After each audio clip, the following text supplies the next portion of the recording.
Apenas comenzaba a conciliar el sueño, cuando mi compañero de habitación Ferdinando me movió el hombro. Mis ojos estaban algo torpes, pero alcancé a distinguirle, era una de esas sonrisas que pone cuando trama algo. Las conozco muy bien. Empezó diciéndome que era la hora indicada para salir del cuarto porque el profesor para esa hora ya estaría dormido. ¿Estás seguro de esto? Pregunté mientras me tallaba los ojos. Claro que sí, los de los cuartos de al lado no nos oirán para nada. Quiero salir de una vez de este viejo hotel, contestó mientras miraba a través de las persianas. Son la 1 de la mañana, Ferdinando. No hay nadie afuera en el pueblo a esta hora, dije estando sentado en la cama. Ah, no. Mira, ven, me hizo una señal para que viera por la ventana, ¿ves toda esa gente? Están en un festival o algo así, hay muchas luces. ¿Quieres tener algo de valor y acompañarme? Después Ferdinando señaló al exterior. Nos cambiamos y sigilosamente bajamos al primer piso del hotel, que recién habíamos llegado hace unas 5 horas. Estábamos hospedados allí porque se trataba de uno de esos interesantes viajes de turismo universitario.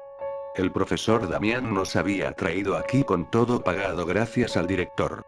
El destino en el que estábamos era San José de Cupertino.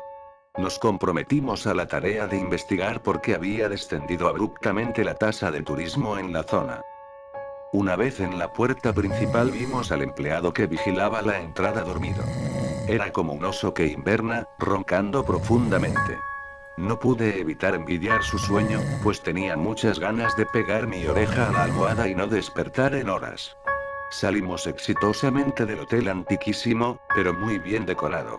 Estábamos en la calle, cuando noté que el toque virreinal de las calles y callejuelas que parecían que el tiempo no las había tocado combinada muy bien con el cielo estrellado nocturno. Caminamos por las estéticas empedradas calles del pueblo. Cada construcción parecía un envolverse completo por la historia virreinal. La singularidad de estos callejones han sido legado de un hermoso diseño español.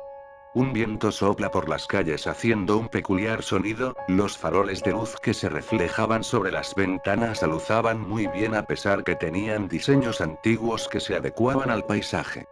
Por los laterales teníamos una cantidad de casas del siglo XVIII amontonadas en niveles y desniveles de calles rectas, las bancas públicas de metal que estaban a cada ciertos metros estaban como recién hechas listas para usarse.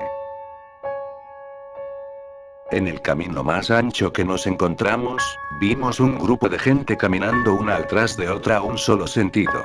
Sus pisadas eran ligeras, casi sin emitir algún ruido, a lo que Ferdinando y yo nos llamó la atención para después unirnos a ese tráfico de personas. Los individuos que seguíamos marchaban por callejuelas angostas y otras anchas, sin decir una palabra. Peregrinaron hasta que llegamos a una plaza de toros, nos detuvimos para pensar si era buena idea ingresar y nos dimos cuenta que había un letrero aluzado de forma muy llamativa que decía: entrada gratis hoy. Cupo limitado. No lo pensamos más para meternos por la puerta siguiendo a las personas calladas. Una vez dentro nos sorprendió ver una gran multitud sentada, observando al centro del escenario. La gente del viejo pueblo solo murmullaba hablándose a los oídos, no había vendedores que normalmente hay en ese tipo de espectáculos. Aunque, nosotros desconocíamos lo que iba a pasar. Probablemente una corrida de toros, pensamos. Las luces de todo el escenario se apagaron para después enfocarse en el centro de este, el hombre que estaba bajo la iluminación estaba trajeado de negro con un bigote delgado muy elegante. Puso el micrófono delante de su boca, para comenzar a recitar poesía estilo ópera. No alcanzaba a escuchar bien, pues, en las palabras que emitía, sus sílabas eran muy largas. Calló de pronto, y acto seguido, una banda de música clásica comenzó a tocar. El público hizo ovaciones mientras aplaudían hasta que el cantante empezó a hablar de nuevo. Todos callaron súbitamente. El violín comenzaba de acompañante con la voz del sujeto, que tenía el micrófono. Su tono se elevaba cada vez más hasta el punto de resultar molesto. Después, la orquesta completa empezó a tocar con bastante pasión y fuerza. Entendía que era alguna costumbre del pueblo tocar ese tipo de música extraña. La voz del sujeto empezó a despedir un tono gutural de su garganta y segundo a segundo, se transformaba en aguda semejante a un chillido de un cerdo siendo asesinado, a lo que reaccioné tapándome las orejas, hasta que acabó. Un hombre disfrazado con una máscara de lo que creía era un oso, musculatura de cartón que no disimulaba ser falsa y alas amarradas a los brazos, corría por todo alrededor del escenario, aleteando al mismo tiempo que se contoneaba con destreza. Lo presentaron como la representación del señor Quarwin. Entraron después 3 sujetos con capa y caperuza puesta al escenario. Estos lo sujetaron con lujo de violencia, trataban de capturar al enmascarado pero se les escabullía. Entretanto, la orquesta no paraba de tocar con un volumen considerable. El sujeto alado parecía correr desesperado intentando escapar de forma alborotada. Hasta que al final lo tomaron del cuello, lo pusieron de rodillas y todo el público empezó a abuchear con odio perceptible. Uno de los sujetos sacó una daga, la mostró a la gente, y, al segundón de esto le introdujo en la vena aorta del enmascarado. Ferdinando y yo nos miramos las caras atónitos, parecía toda una película. Estos 3 sujetos colgaron a el perseguido en un palo, amarrándolo, y lo dejaron allí al tiempo que la gente junto con la sinfonía emitían ruido. El hombre de traje negro hizo una señal, y todo el público calló.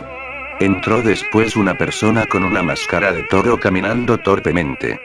Trataba de moverse en sus 4 extremidades, a veces tropezaba y se llenaba su cuerpo semidesnudo de polvo.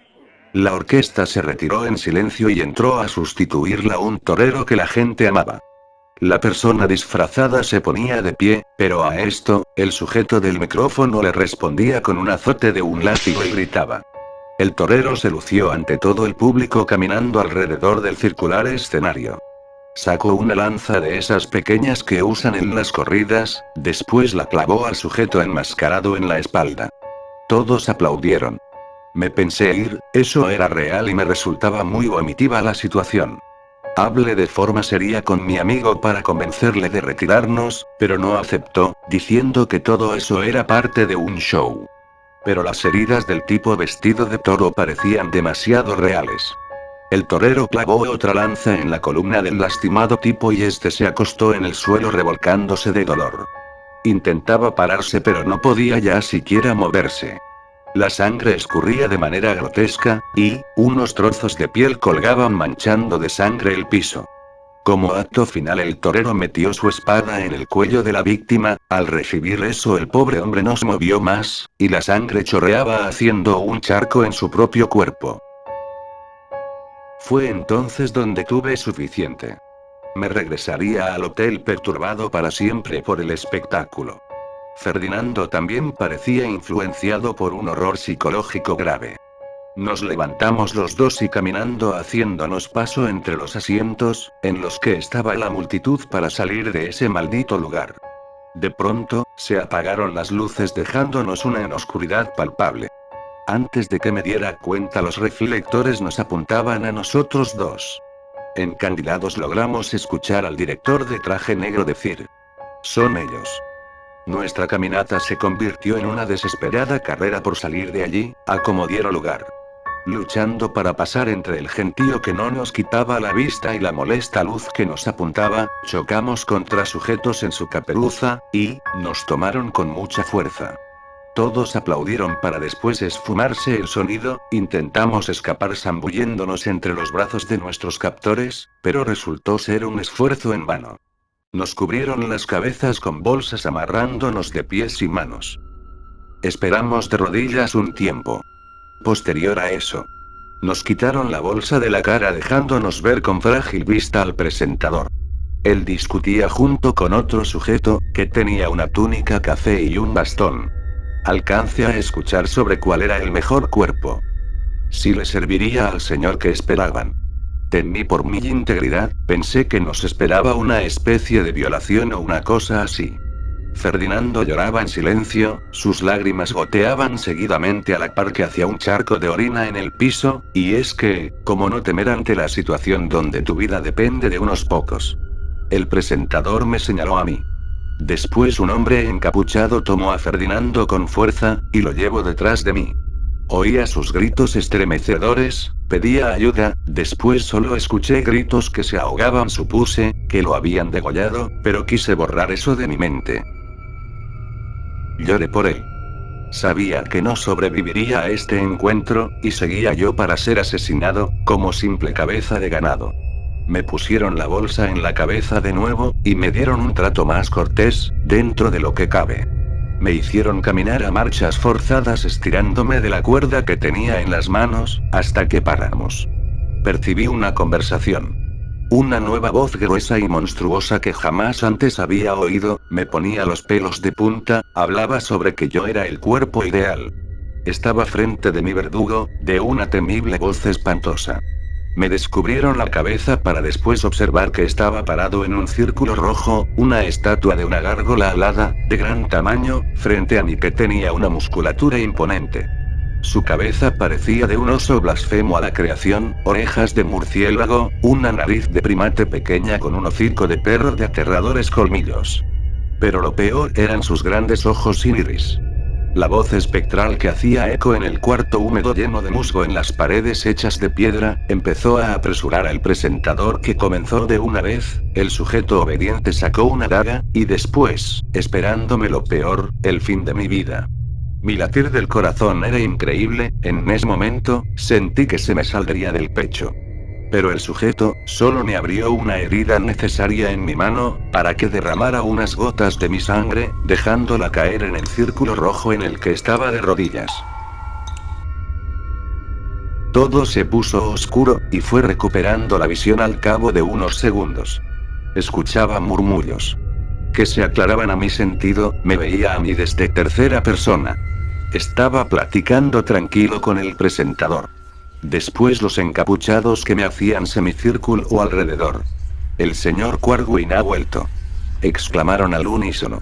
Por alguna razón no podía moverme, estaba petrificado mirando cómo interactuaba con mis captores. Estos empezaron a apagar las velas que estaban alrededor del cuarto, mi cuerpo me volteó a ver con una sonrisa, y dijo con esa voz de ultratumba que había escuchado hace poco. Muchas gracias por tu cuerpo, disfruta tu estancia aquí. Fue allí donde la impotencia más grande se apoderó de mí. Me había percatado que me convertí en aquella horrenda estatua. Apagaron la última vela, dejándome en una oscuridad absoluta.